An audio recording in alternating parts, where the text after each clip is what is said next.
നമുക്കൊരു മനുഷ്യ ശരീരത്തിലുള്ള ഹാർട്ടിൻ്റെ പൊസിഷനും പ്രവർത്തനവും കറക്റ്റായിട്ട് നോക്കാം. ഓക്കെ, നമുക്കിത് ചെസ്റ്റ് ഏരിയ, നമുക്കിത് റൈറ്റ് ലങ്, ലെഫ്റ്റ് ലങ്, ഇത് ഡയഫ്രം.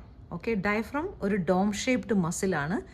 അതാണ് നമ്മുടെ തൊറാസിക് ക്യാവിറ്റിയെ അബ്ഡോമിനൽ ക്യാവിറ്റിയിൽ നിന്ന് സെപ്പറേറ്റ് ചെയ്യുന്നത്. ഓക്കെ, അപ്പോൾ നമുക്ക് റൈറ്റ് ലങ് മാറ്റി കഴിഞ്ഞാൽ നമുക്ക് ഈ ഹാർട്ട് കറക്റ്റായിട്ട് കാണാൻ പറ്റും. ഓക്കെ, ഇപ്പോൾ നമുക്ക് 2 ലങ്സുകളുടെ ഇടയിലുള്ള ഹാർട്ടിനെ കിട്ടി അല്ലേ. അപ്പോൾ ഹാർട്ട് എപ്പോഴും നമ്മുടെ സെൻറ്റർ ഓഫ് ചെസ്റ്റ് ആണ്, ഒരു ഫിസ്റ്റിൻ്റെ സൈസിൽ. ഓക്കെ, 200 to 300 grams ആണ് ഭാരം, സെൻറ്റർ ഓഫ് ചെസ്റ്റ്. ഓക്കെ, നമുക്കിനി ഹാർട്ട് ഒന്നും കൂടി ഓപ്പൺ ചെയ്താൽ കറക്റ്റ് സ്ട്രക്ചർ കിട്ടി. അപ്പോൾ മറക്കരുത്, ഹാർട്ട് ഞാൻ ഓപ്പൺ ചെയ്തു. ഓക്കെ, ഇനി നമുക്ക് സുപ്പീരിയർ വീന ക്യാവയുണ്ട്. സുപ്പീരിയർ വീന ക്യാവയുടെ ഫങ്ഷൻ എന്തായിരുന്നു? ഹാർട്ടിന് മുകളിലുള്ള ബോഡി സ്ട്രക്ചേഴ്സിൽ നിന്നുള്ള ബ്ലഡ് എല്ലാം റൈറ്റ് ഏട്രിയത്തിലോട്ട് ഒഴുക്കുക അല്ലേ. ഇൻഫീരിയർ വീന ക്യാവ ഇവിടെ കാണാം. സോ ഇൻഫീരിയർ വീന ക്യാവ ഹാർട്ടിന് താഴെയുള്ള ബോഡി സ്ട്രക്ചേഴ്സിൽ നിന്നുള്ള ഡിയോക്സിജനേറ്റഡ് ബ്ലഡ് എല്ലാം റൈറ്റ് ഏട്രിയത്തിലോട്ട് കൊണ്ടുവരിക. ഓക്കെ, കൊണ്ടുവന്നു.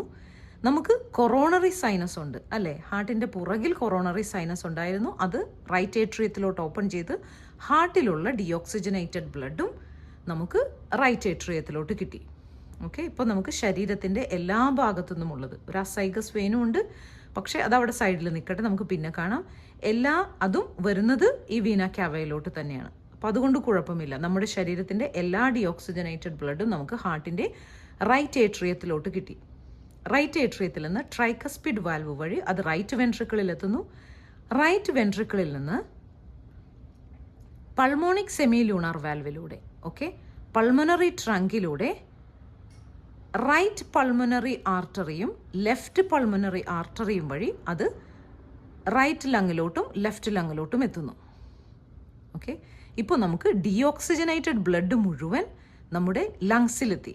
ഓക്കെ, 2 ലങ്സിലും എത്തി. ലങ്സിൽ എന്താ സംഭവിക്കുന്നത്? ഓക്സിജനെ സ്വീകരിക്കും അല്ലേ. ഓക്സിജനെ സ്വീകരിക്കും എന്ന് പറയുമ്പോൾ നമ്മുടെ ലങ്സിലുള്ള ബ്ലഡിൽ ഓക്സിജൻ്റെ പ്രഷർ കൂടുതലാണ്.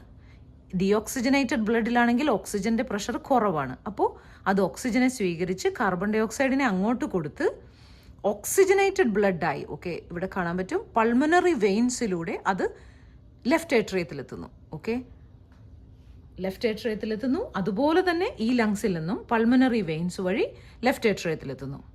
നമുക്കിപ്പോൾ ഓക്സിജനേറ്റഡ് ബ്ലഡ് ലെഫ്റ്റ് ഏട്രിയത്തിലെത്തി. ലെഫ്റ്റ് ഏട്രിയത്തിൽ നിന്ന് അത് ബൈക്കസ്പിഡ് അല്ലെങ്കിൽ മൈട്രൽ വാൽവ് വഴി ലെഫ്റ്റ് വെൻട്രിക്കിളിലെത്തുന്നു. ലെഫ്റ്റ് വെൻട്രിക്കിളിൽ നിന്ന് അയോർട്ടിക് സെമി ലൂണാർ വാൽവിലൂടെ അയോർട്ടയിലൂടെ, നമ്മൾ ഈ ബ്രാഞ്ചുകളെല്ലാം കണ്ടു, അയോർട്ടയിലൂടെ അത് ശരീരത്തിൻ്റെ എല്ലാ ബോഡി സെൽസിനും ഓക്സിജനും ന്യൂട്രിയൻസും കൊടുക്കാനായി പോകുന്നു. ഓക്കെ, ഇത് കഴിഞ്ഞ് നമുക്കിവിടെ കാണാം, ഈ ബ്രാഞ്ചസ് കാണാം. ഓക്കെ, അപ്പോൾ അത് അവിടെയുള്ള ബോഡി സെൽസിനൊക്കെ ഓക്സിജനും ന്യൂട്രിയൻസും സപ്ലൈ ചെയ്യും.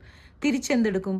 വേസ്റ്റ് പ്രോഡക്ട്സും കാർബൺ ഡൈ ഓക്സൈഡും തിരിച്ചാക്കി അത് വെയിനിൽ കൂടെ തിരിച്ചു വരും, വീനാക്കാവ. ഓക്കെ, അതുപോലെ തന്നെ നമുക്കിവിടെ, okay, so ascending aorta, arch of the aorta, then നമുക്ക് ഡിസെൻഡിങ് അയോർട്ടയുണ്ട്. ഈ ഡിസെൻഡിങ് അയോർട്ടയുടെ അബ്ഡോമിനൽ അയോർട്ട സെക്ഷൻ ഇവിടെ കാണാൻ പറ്റും. ഓക്കെ, സോ അപ്പോൾ അത് എല്ലാ ബോഡി പാർട്സിനും, okay, each and every body സെല്ലിന് ഓക്സിജനും ന്യൂട്രിയൻസും കൊടുത്ത് അത് എനർജിക്ക് വേണ്ടി കൊടുത്ത് ഓക്സിജൻ, കാർബൺ ഡൈ ഓക്സൈഡും പ്ലസ് വേസ്റ്റ് പ്രോഡക്ട്സും ഉള്ള ബ്ലഡ് തിരിച്ച് നമ്മൾ ഇവിടേക്കോട്ട് വരികയാണ്. Okay, right ഏട്രിയത്തിലോട്ട്. ഓക്കെ, ഇനി നമുക്ക് ഈ ഹാർട്ട് ഒന്നും കൂടി മാറ്റുമ്പോൾ, ഓക്കെ, നമുക്കിവിടെ നമ്മൾ അയോർട്ട കണ്ടു. അയോർട്ട ഇത് ആർച്ച് ഓഫ് ദ അയോർട്ടയുടെ ഒരു ഹാഫിൽ വെച്ച് കഴിഞ്ഞു. ഓക്കെ, ഇവിടെ കണ്ടിന്യൂവേഷൻ കാണാൻ പറ്റും. ഓക്കെ, സോ നമ്മളിത് ഡിസെൻഡിങ് അയോർട്ട. ഓക്കെ, അപ്പോൾ ഇതിനെ നമ്മൾ തൊറാസിക് അയോർട്ട എന്ന് പറയും. അതുപോലെ തന്നെ അബ്ഡോമിനൽ അയോർട്ട ആവുകയാണ്. ഓക്കെ, എന്നിട്ട് അത് അതേപോലെ തന്നെ ആർട്ടറി ഉള്ളിടത്ത് തന്നെ നമുക്കൊരു വെയിനുമുണ്ട് അല്ലേ, കാർബൺ ഡൈ ഓക്സൈഡും വേസ്റ്റ് പ്രോഡക്ട്സും തിരിച്ചെടുക്കാനായി. ഓക്കെ, ഇനി നമുക്ക് ഇതിൻ്റെ ബാക്ക് ഒന്ന് വെച്ചാൽ ശരിയാവുമോ നോക്കാം. ഓക്കെ, ഇത് ഫ്രണ്ട് അല്ല കേട്ടോ, ഇത് ബാക്കാണ്. ഞാനൊന്നൊക്കെ പറയാൻ വേണ്ടിയിട്ട്, കാരണം നമുക്ക് ഫ്രണ്ടിൽ ഈ വീന ക്യാവ് വന്നപ്പോൾ നമുക്കിത് കാണാൻ പറ്റിയില്ല. നമ്മൾ പറഞ്ഞു ഇത് പൾമണറി ആർട്ടറിയാണ് അല്ലേ. അപ്പോൾ പൾമണറി ആർട്ടറി ഇത് ബാക്കിൽ നടക്കണ ബാക്ക് സൈഡിൽ നടക്കുന്ന പ്രവർത്തനമാണ് കേട്ടോ ഇത്. അപ്പോൾ ഇത് പൾമണറി ആർട്ടറി. ഓക്കെ, ഇത് നമ്മുടെ റൈറ്റ് സൈഡായിരുന്നു, അതായത് നേരെ ഓപ്പോസിറ്റ് തിരിച്ചു വെച്ചു ഇപ്പോൾ. അപ്പോൾ റൈറ്റ് സൈഡാണിത്. അപ്പോൾ ഈ പൾമണറി ആർട്ടറിയാണ് ഈ ലങ്സിന് കൊടുക്കണേ. ഈ വെയിൻ, പൾമണറി വെയിൻസ് ഇങ്ങനെ വരും. അപ്പോൾ ഇതിങ്ങനെ റൈറ്റ് ലെഫ്റ്റ് നോക്കണ്ട, നമുക്കിപ്പോൾ കറക്റ്റായിട്ട് മനസ്സിലാവും. ഓക്കെ, സോ അപ്പോൾ നമ്മുടെ പുറകിലുള്ള ഫ്രണ്ടിലുണ്ടായിരുന്ന റൈറ്റ് വെൻട്രിക്കിളിൽ നിന്ന് ഡീഓക്സിജനേറ്റഡ് ബ്ലഡ് പൾമണറി ആർട്ടറി വഴി ഈ ലങ്സിലോട്ടും പോവും, ഈ ലങ്സിലോട്ടും പോവും. എന്നിട്ട് പൾമണറി വെയിൻസ് ആയി നമുക്ക് ലെഫ്റ്റ് ഏട്രിയത്തിലോട്ട് ഓപ്പൺ ചെയ്യും. ഓക്കെ, അപ്പോൾ നമുക്ക് ഓക്സിജനേറ്റഡ് ബ്ലഡ് കിട്ടി. ഇനി നമുക്കിവിടെ ഡയഫ്രം ഉണ്ട്. ഡയഫ്രമാണ് നമ്മുടെ ഡോം ഷേപ്ഡ് മസിൽ. അതാണ് നമ്മുടെ തൊറാസിക് ക്യാവിറ്റിയെ അബ്ഡോമിനൽ ക്യാവിറ്റിയുമായിട്ട് സെപ്പറേറ്റ് ചെയ്യണത്. വീഡിയോ ഇഷ്ടമായെങ്കിൽ ലൈക്ക് ചെയ്യുക, സബ്സ്ക്രൈബ് ചെയ്യുക. താങ്ക്